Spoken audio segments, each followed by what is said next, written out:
Hello, welcome again. We are covering Geography of Class 9 from NCERT book under heading Contemporary India 1 for CDS and Civil Services Pre-Exam. So we are covering Chapter 5, that is Natural Vegetation and Wildlife. And now the next topic is about the factors affecting the biodiversity or diversity in flora and fauna. So in the India has huge biodiversity. So this huge biodiversity in flora and fauna kingdom is due to the following factors. First factor is relief, and second factor is climate. Under relief, two sub factor comes out. One is land and other is soil. So under land, the first main point is the land affects the natural vegetation directly and indirectly. Different type of vegetation in mountainous, plateau and plain area are or in dry and wet region. So there are different type of vegetation in mountain, in plateau, in plain area, in dry and wet region because of land. Next point is the nature of land influence the type of vegetation. Generally, the fertile land is devoted to agriculture. Out of these lands, mountainous, plateau, plain, the fertile land is devoted to agriculture. The undulating and rough terrains are areas where grassland and woodland dwell. So undulating and non-productive, you can say, not suitable for agriculture. Undulating and rough terrains are the area where grassland and woodland dwell and give shelter to variety of wildlife. So this is about land. Next is soil, about the same topic, that is relief. The soil also vary over space. Different type of soil provide basis for different type of vegetation.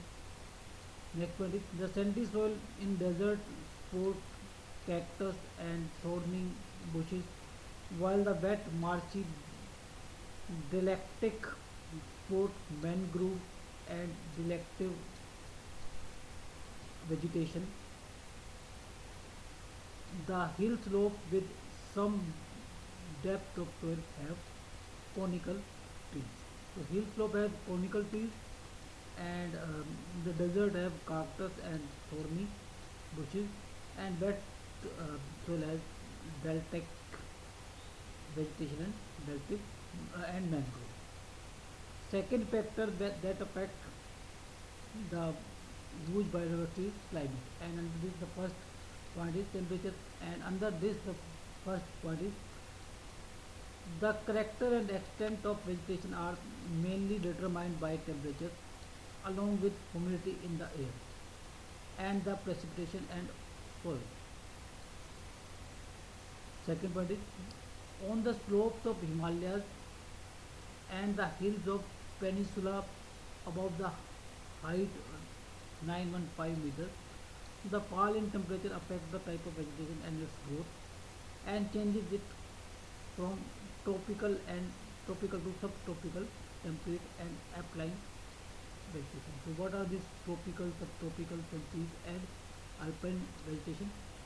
That is explained by the table in the next page.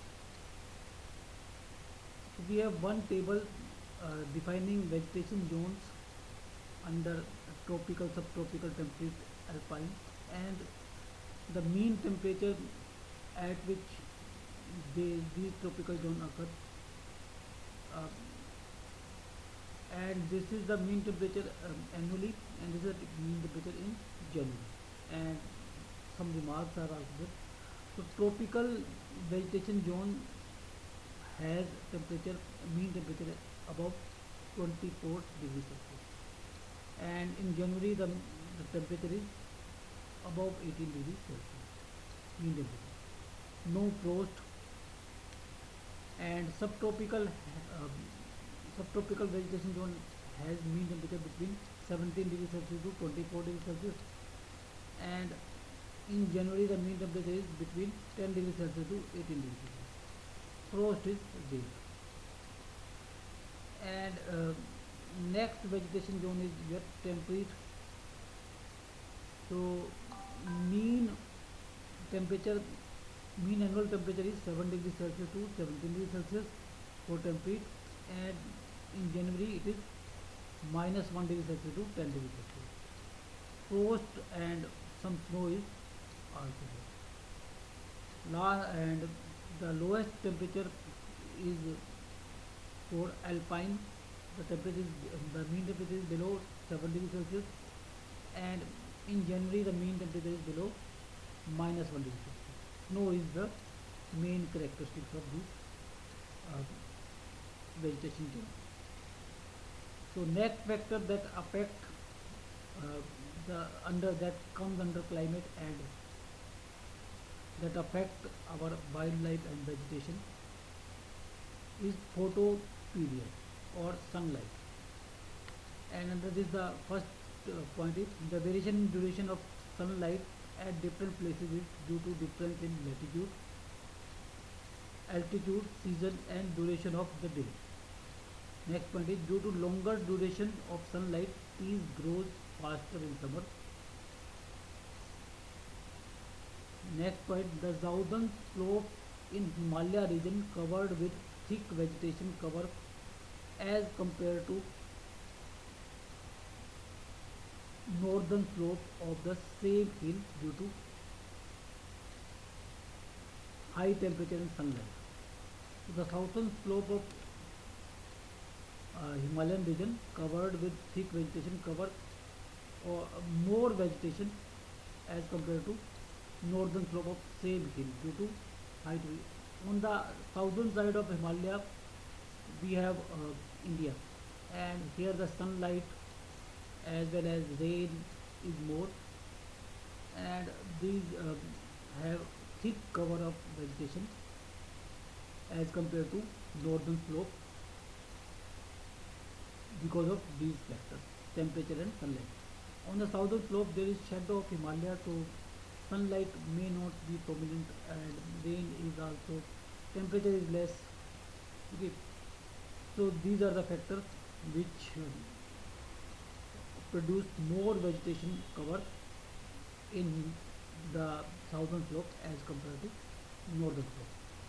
Next is precipitation in India. Next factor under climate is precipitation.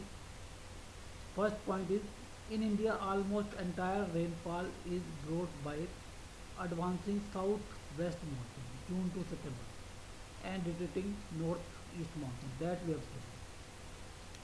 Next point is the areas of heavy rainfall have more dense vegetation as compared to other areas of less rainfall. So high rainfall is responsible for more vegetation. So in western Ghat, the on the western side there is more rain as compared to eastern side of western Ghat. So vegetation is more, vegetation cover is more. So next point is about that. The western slopes of western Ghat covered with thick forest, and not the eastern part because of less, because of more precipitation in the western slope as compared to eastern slope. The western Ghat covered with thick forest. So this is the fact. These are the factors which affect our biodiversity of flora and fauna